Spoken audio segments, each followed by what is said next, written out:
Bible कहेला यहोवा ताहार लोग के एगो चिन्ह दिहन कि जे दुनिया के उद्धार करता है धरती के ऊपर उस संपूर्ण मनुष्य भी होखी और संपूर्ण परमेश्वर भी होखी, लेकिन वो सिर्फ स्त्री के बीच से स्त्री के वंश से पैदा होखी।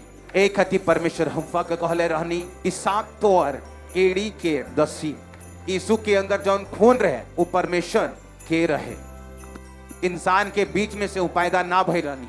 और ये 700 साल पहले लिखल गए रहे कि देखा लो परमेश्वर वालों के एगो निशानी दी हन, एगो कुमारी गर्भवती होखी और एगो लड़का के जन्म दी, ओकर नाम इमानुएल रखल जाई। बुद्धि के आत्मा, समझ के आत्मा, व्याकरण के आत्मा, ज्ञान के आत्मा ओकरा ऊपर होखी। बाइबल इहो कहेला यहोवा का भय यीशु मसीह के सुगंध खानी लागी। वो यीशु मसीह परमेश्वर के भय में चले, अपना लोगन का ती जान दे, मारल जाए, गाड़ल जाए और तीसरे दिन मुर्दों में से जी उठे। और बाइबल कहेला दुनिया के हर जाति, दुनिया के धरती के हर जाति, हर धर्म के लोग उनका के मानिया लो।